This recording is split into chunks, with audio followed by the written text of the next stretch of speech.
Accordingly, legislature cannot exercise the power of executive and judiciary. Executive cannot exercise the power of legislative and judiciary.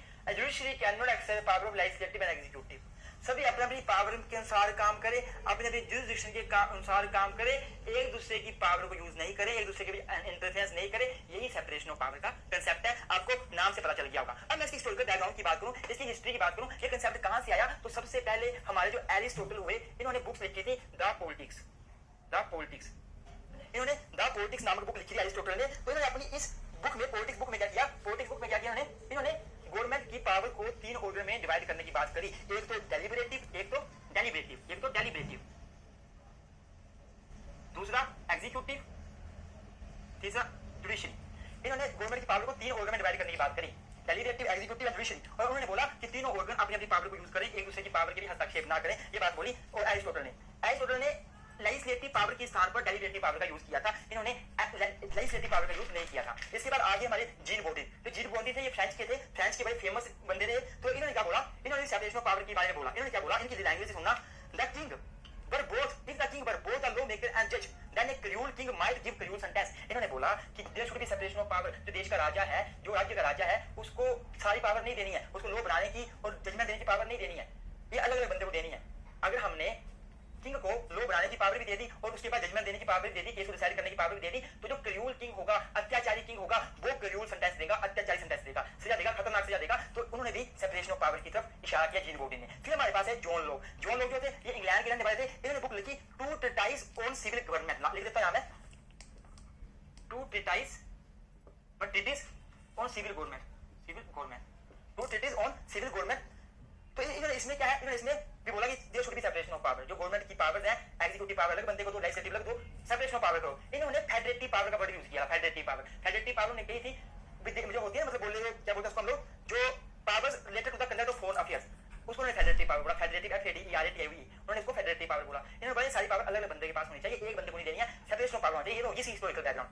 पर सबसे जो important बंदा है separation of power को develop करने वाला, जिसका नाम आपने याद रखना है, वो है मोंटेस्क्यू. फिर आया बाद में कौन, मोंटेस्क्यू ने सबसे ज्यादा रोल प्ले किया सेपरेशन ऑफ पावर की डॉक्ट्राइन में. इसने doctrine of separation of power दी. अब हम इसकी doctrine of separation of power पढ़िए. तो मोंटेस्क्यू था, इसने 1748 में 1748 में बुक लिखी जिसका नाम था द स्पिरिट ऑफ लॉ.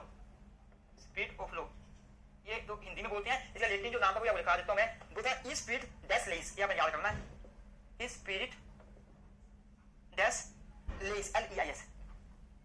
ये बुक लिखी थी 1748 में. और इसमें उन्होंने बहुत ज्यादा फोकस किया सेपरेशन ऑफ पावर के बारे में, और सेपरेशन ऑफ पावर की थ्योरी भी दी. और अब हम पढ़ेंगे मोंटेस्क्यू की theory on the separation of power, जो कि आपको एग्जाम में पूछी भी जा सकती है कि मोंटेस्क्यू ने सेपरेशन ऑफ पावर के बारे में क्या बोला. तो मैं अभी आपको बता ही देता हूं कि मोंटेस्क्यू की थ्योरी क्या थी. सिंपल थ्योरी है, सुनते रहना. In his famous book, Montesquieu की फेमस बुक थी दिस स्पिरिट डेस, ये वाली दी स्पिरिट डेस लोइस लिखना है, डेस लोइस लिखा हुआ है यहां, दी स्पिरिट डेस लोइस, जिसको हम बोलते हैं स्पिरिट ऑफ लॉ. 1948 में बुक लिखी थी. मोंटेस्क्यू ने क्या बोला, सेपरेशन ऑफ पावर की थ्योरी दी. और इसकी थ्योरी के अनुसार क्या सुना, पहले इसने बोला द एग्जीक्यूटिव, जो एग्जीक्यूटिव बात करी से पहले, the executive should not exercise the legislative और judicial powers because this may threaten the freedom and liberty of individuals. उसने बोला जो एग्जीक्यूटिव है उसको लेजिस्लेटिव और जुडिशरी का काम नहीं करना है. मतलब जो एग्जीक्यूटिव ऑर्गन है उसको ना तो लॉ बनाना है और ना ही उसको जुडिशरी का काम करना है, ना ही जजमेंट देनी है, क्योंकि अगर वो ऐसा करेगा तो इंडिविजुअल की लिबर्टी पे प्रहार होगा. दूसरी मोंटेस्क्यू ने बात बोली द लेजिस्लेटिव है, it should not exercise the executive or judicial power because this may lead to the arbitrariness and hence and the liberty.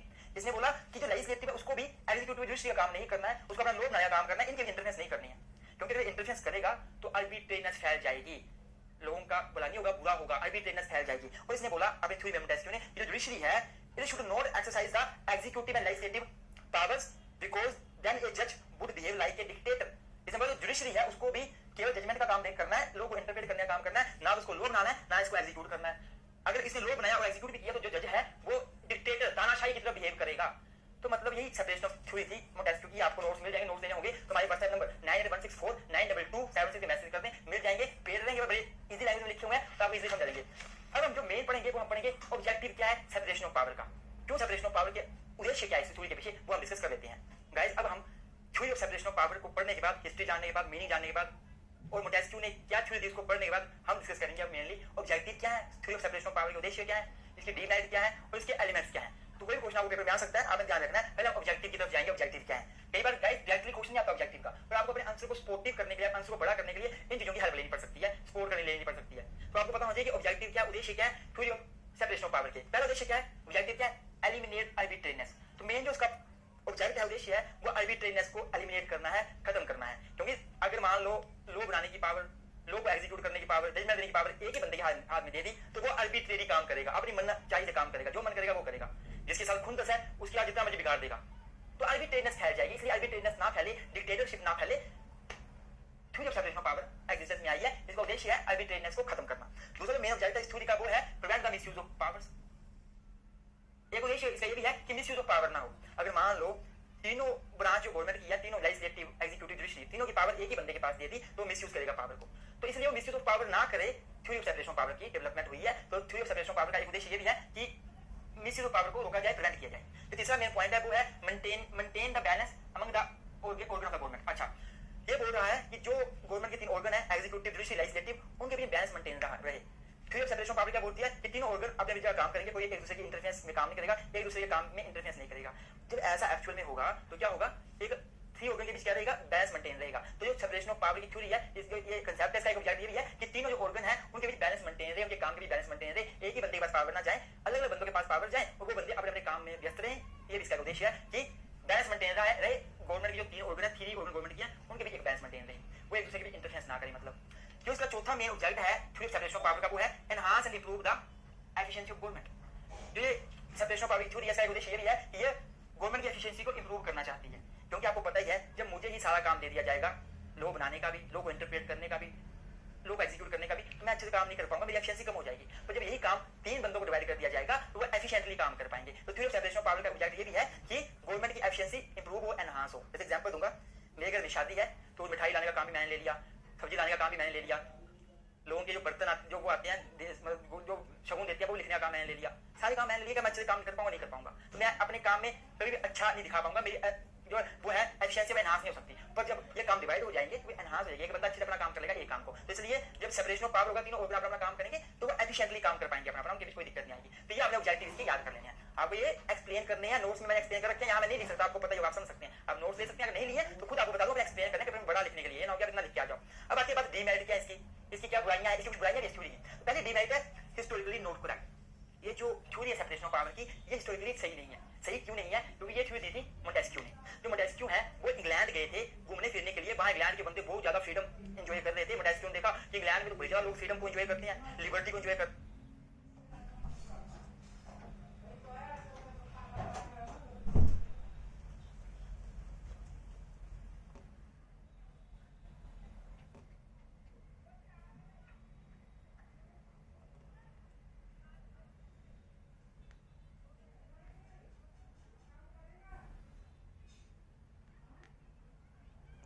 तो उसने बोला कि इंग्लैंड में सेपरेशन ऑफ पावर है, इसलिए वहां पे लोग फ्रीडम एंजॉय कर रहे हैं, लिबर्टी एंजॉय कर रहे हैं। लेकिन एक्चुअली में इंग्लैंड में सेपरेशन ऑफ पावर है ही नहीं। तो इसलिए जिस देश को देखते हुए मोंटेस्क्यू ने theory the separation of power की, वो देश उसने गलत बताया, उसने वो देश की स्टडी गलत करी, मतलब हिस्टोरिकली नॉट करेक्ट, हिस्टोरिकली वो करेक्ट नहीं था, गलत था, इसलिए इसकी डीमेरिट ये है।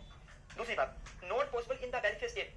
वेलफेयर स्टेट का मतलब होता है एक ऐसी स्टेट जो लोगों के वेलफेयर की तरफ ध्यान दे, अपने इंडिविजुअल जो देश जनता है उसके लिए अलग अलग लॉ बनाए, उनके डेवलपमेंट की तरफ ध्यान दे, वो वेलफेयर स्टेट, खुद एक्टिवली पार्टिसिपेट करे लोगों के अच्छे के लिए। क्या वेलफेयर स्टेट नहीं है कि पॉसिबल हो सकता है कि तीनों ऑर्गन की पावर अलग अलग दे दी तीन बंदों को और तीनों कोई एक दूसरे के प्रति इंटरफेरेंस नहीं करेगी? ऐसा कभी नहीं हो सकता। मैं एग्जांपल देता हूं, ये सेपरेशन ऑफ पावर की थ्योरी बोलती है कि लेजिस्लेटिव अपना काम करेगा, एग्जीक्यूटिव अपना काम करेगा, जुडिशरी अपनी काम करेगी। लेजिस्लेटिव इनके बीच इंटरफेरेंस नहीं करेगा, लेजिस्लेटिव इन दो के बीच इंटरफेरेंस नहीं करेगा, एग्जीक्यूटिव इनके बीच इंटरफेरेंस नहीं करेगा, जुडिशरी इनके बीच इंटरफेरेंस नहीं करेगी, ना इनकी पावर को यूज करेगी। पर क्या वेलफेयर स्टेट में ऐसा हो सकता है? हमारा देश वेलफेयर स्टेट है, क्या हमारे में ऐसा है? हमारे में ऐसा नहीं है, हमारे में कंप्लीट सेपरेशन ऑफ पावर नहीं है, आपको पता होगा हमारे देश में कंप्लीट सेपरेशन ऑफ पावर नहीं है। क्योंकि मैं एग्जांपल दूंगा एग्जीक्यूटिव का, जिसका काम है लॉ को एग्जीक्यूट करने का, तो एग्जीक्यूटिव हमारे देश में लॉ बनाते भी हैं, लॉ बनाते भी हैं, जैसे डेलीगेटेड लेजिस्लेशन के कांसेप्ट के अंदर वो लॉ बनाते हैं। जैसे प्रेसिडेंट है वो एग्जीक्यूटिव का हेड है, तो वो ऑर्डिनेंस बनाता है आर्टिकल 123 के अंदर। गवर्नर जो है वो स्टेट में एग्जीक्यूटिव का हेड है, तो वो ऑर्डिनेंस बनाता है, ऑर्डिनेंस मेकिंग पावर दी हुई है, ऑर्डिनेंस की जो वैल्यू है वो लॉ के बराबर ही है, तो वो लॉ बनाने का काम भी कर तो रहा है, इंटरफेरेंस तो है इंडिया में। वेलफेयर स्टेट में कभी कंप्लीट सेपरेशन ऑफ पावर हो नहीं सकता, इसलिए ये डीमेरिट है इसकी। चेक्स एंड बैलेंस होंगे, एक दूसरे के ऊपर चेक एंड बैलेंस होते हैं। जैसे मान लो एग्जीक्यूटिव है, ये लॉ भी बना रहा है और जुडिशरी का काम भी कर रहा है। अब हमारे प्रेसिडेंट है, उनको पार्डन की पावर दे रखी है कि पार्डन कर सकते हैं, किसी की फांसी की सजा को माफ कर सकते हैं।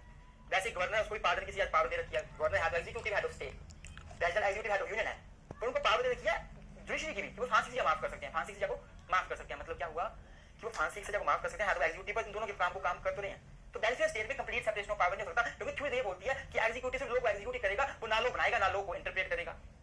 जुडिशरी लॉ को जजमेंट देगी, बाकी इन दो के काम नहीं करेगी, भाई ये पॉसिबल नहीं है, ये रिस्क डिनाइड है। आगे मैं थोड़ा इसको एक्सप्लेन करूंगा और आपको क्लियर होता जाएगा। तीसरा पॉइंट है practical difficulties in its acceptance. देखो जो हमने भी बात करी वो यहाँ पे आप लिखोगे कि इस थ्योरी को प्रैक्टिकली एक्सेप्ट करना डिफिकल्ट है, पॉसिबल नहीं है। कभी ऐसा हो ही सकता कि कंप्लीट सेपरेशन ऑफ पावर हो जाए। एक ऑर्गन का दूसरे ऑर्गन के ऊपर चेक एंड बैलेंस होगा तो होगा ही होगा, एक ऑर्गन का दूसरे के प्रति कंट्रोल होगा, हम कंप्लीट सेपरेशन ऑफ पावर नहीं कर सकते। अब आती बात लैक ऑफ एडमिनिस्ट्रेटिव एफिशिएंसी। अगर हम लोग इस थ्योरी को एक्सेप्ट करते हैं तो एडमिनिस्ट्रेशन देश का नहीं चल पाएगा, एडमिनिस्ट्रेटिव एफिशिएंसी नहीं चल पाएगी। कोई भी देश एडमिनिस्ट्रेटिव जो देश का प्रशासन है अच्छे से नहीं काम कर पाएगा, क्योंकि अब हमारी एडमिनिस्ट्रेटिव अथॉरिटीज हैं, उनको लॉ बनाने भी पड़ते हैं, जजमेंट भी देनी पड़ती है, वो डेलीगेटलाइजेशन के कांसेप्ट के अंदर लॉ बनाते हैं। आगे बढ़ाऊंगा पर क्लियर होता जाएगा, समझ लो। वो एडमिनिस्ट्रेटिव ट्रिब्यूनल के रूप में जजमेंट भी देती हैं, मतलब वो लॉ मेकिंग काम भी कर रहे हैं एडमिनिस्ट्रेटिव अथॉरिटीज, वो जजमेंट भी दे रहे हैं, वो लॉ को इंटरप्रेट भी कर रहे हैं, जजमेंट भी दे रहे हैं जज की तरफ। मतलब अच्छा देश चलाना है, अपने एडमिनिस्ट्रेशन अच्छे चलाना है, एफिशिएंसी बढ़ानी है, तो complete separation of power possible नहीं है। अर्थात मोंटेस्क्यू थ्योरी हम एक्सेप्ट नहीं कर सकते कंप्लीटली, मतलब इसकी डिमेरिट है। तो डिमेरिट होगी, पेपर में आ सकती है, पढ़ लेना है। अब हम बात करते हैं कि एलिमेंट क्या सेपरेशन ऑफ पावर्स के, ये भी क्या बात पूछ ले। तो सेपरेशन ऑफ पावर के तीन एलिमेंट है, एक लेजिस्लेटिव, एक एग्जीक्यूटिव, एक जुडिशरी। तीन ब्रांचियां गवर्नमेंट की, तीनों ब्रांचियां अपना काम करती हैं। ये लोग बनाने का काम करती है, लोग को एग्जीक्यूट करने का काम करती है, लोग को इंटरप्रेट करने का काम करती है, तीनों का अपना काम है। इनको अपने डिटेल में लिख देना है, पहले इसके बारे में डिटेल लिख दो, फिर इसके बारे में डिटेल लिख दो, फिर इसके बारे में लिख दो, आपका क्वेश्चन बन जाएगा एलिमेंट क्या है। इसके साथ साथ आप इंट्रोडक्शन लिखो, सेपरेशन ऑफ पावर की मीनिंग लिखो, मोंटेस्क्यू थ्योरी लिखो। मोंटेस्क्यू का नाम तो पक्का लिखना ही लिखना है, सबसे पुराना नाम है वो। ये हमारा हो गया। अब हम देखते हैं कि क्या इंडिया में सेपरेशन ऑफ पावर है नहीं, इससे आपका और ज्यादा कंसेप्ट क्लियर हो जाएगा। अब गाइस हम बात करेंगे कि क्या इंडिया में सेपरेशन ऑफ पावर है, क्या इंडियन कॉन्स्टिट्यूशन को देखिए हम लोग, इंडियन लॉ को देखें, इंडियन लॉ को, कि यहाँ पे सेपरेशन ऑफ पावर है। तो गाइस सबसे पहले हम इंट्रोडक्शन की बात करेंगे। तो इंट्रोडक्शन में आप देख सकते हैं कि सेपरेशन ऑफ पावर जो है, इसकी डॉक्ट्राइन सबसे ज्यादा जो एक्सेप्ट की गई है, यूज में लाई गई है, वो अमेरिका देश है, वहीं लाई गई है। इंग्लैंड में सेपरेशन ऑफ पावर को फॉलो नहीं किया जाता। वैसे ही इंडिया की बात की जाए तो इंडिया में भी कंप्लीट सेपरेशन ऑफ पावर नहीं है, इंडिया में भी कंप्लीट सेपरेशन ऑफ पावर नहीं है। इंडिया के अगर आप संविधान देखते हैं, कॉन्स्टिट्यूशन देखते हैं, बहुत सारे प्रोविजन ऐसे हैं जो ओवरलैप करते हैं, बहुत सारे प्रोविजन ऐसे हैं जिसमें आप देखोगे कि जो एग्जीक्यूटिव है वो एग्जीक्यूटिव बॉडी जुडिशरी का काम कर रही है, एग्जीक्यूटिव बॉडी लेजिस्लेटिव काम कर रही है। वैसे ही जो लेजिस्लेचर है वो भी एग्जीक्यूटिव का काम कर रहे हैं, वो भी जुडिशरी का काम कर रहे हैं। वैसे जुडिशरी जो है वो भी एग्जीक्यूटिव का काम कर रही है और लेजिस्लेचर का काम भी कर रही है, मतलब कंप्लीट सेपरेशन ऑफ पावर नहीं है। ये आपने साफ इसकी इंट्रोडक्शन में लिख देना है। In India there is no complete separation of power, ऐसा करके आपने इंट्रोडक्शन देना है। There is interference of one organ in the work of other organ. अब अगर मैं बात करूं इंडियन कॉन्स्टिट्यूशन में provision under the Indian law क्या क्या है, अगर देखा जाए तो ये प्रोविजन मैंने लिख दिए हैं जो आपको अच्छे डिटेल में एक्सप्लेन करने हैं पेपर में, जिससे आपको लग जाएगा पता कि इंडिया में सेपरेशन ऑफ पावर की क्या स्थिति है। सबसे पहला है कॉन्स्टिट्यूशनल कंसेप्ट। इसका मतलब आप ये लिखोगे अगर इंडिया की बात की जाए तो जो इंडियन कॉन्स्टिट्यूशन है उसका आर्टिकल 50 जो है वो सेपरेशन ऑफ पावर की बात तो करता है, लेकिन ये सेपरेशन ऑफ पावर की बात करता है separation of judiciary from the executive. ये बात करता है separation of judiciary from the executive. ये जुडिशरी लेजिस्लेटिव एग्जीक्यूटिव की सेपरेशन ऑफ पावर की बात नहीं करता, सिंपल जुडिशरी की एग्जीक्यूटिव से सेपरेशन की बात करता है, सेपरेशन ऑफ पावर की बात करता है आर्टिकल 50। दूसरा पॉइंट आप लिखोगे पार्लियामेंट्री एग्जीक्यूटिव। ये पॉइंट ये बोलता है कि इंडिया में पार्लियामेंट्री एग्जीक्यूटिव है। जो इंडिया में आप देखते हो जो इंडिया है उसमें जो एग्जीक्यूटिव हेड है, एग्जीक्यूटिव हेड कौन है, एग्जीक्यूटिव हेड कौन है, हमारा प्रेसिडेंट है। तो प्रेसिडेंट जो है एक तरफ तो एग्जीक्यूटिव हेड है, दूसरी तरफ प्रेसिडेंट जो है पार्लियामेंट का मेंबर भी है। पार्लियामेंट जो बनती है, अगर आप इंडियन कॉन्स्टिट्यूशन का आर्टिकल 79 देखते हो तो वो पार्लियामेंट के बारे में बताता है। तो पार्लियामेंट कैसे बनती है, पार्लियामेंट बनती है लोकसभा, राज्यसभा और प्रेसिडेंट को मिलाकर, मतलब पार्लियामेंट का जो अंग है एक प्रेसिडेंट। तो प्रेसिडेंट जो है वो एग्जीक्यूटिव का हेड भी है और वहां पार्लियामेंट का मेंबर भी है, अर्थात लेजिस्लेटिव का मेंबर भी है। जो प्रेसिडेंट है ये एग्जीक्यूटिव फंक्शन तो करता ही करता है, पर प्रेसिडेंट जो है वो लेजिस्लेटिव काम भी करता है। इसके पास ऑर्डिनेंस मेकिंग पावर दे रखी है आर्टिकल 123 ऑफ इंडियन कॉन्स्टिट्यूशन में। ये ऑर्डिनेंस बना सकता है। ऑर्डिनेंस की जो वैल्यू है 123 आप पढ़ लेना, क्या वैल्यू है पढ़नी जो नहीं, यहाँ इसके लिए काफी जो मैं बताऊंगा।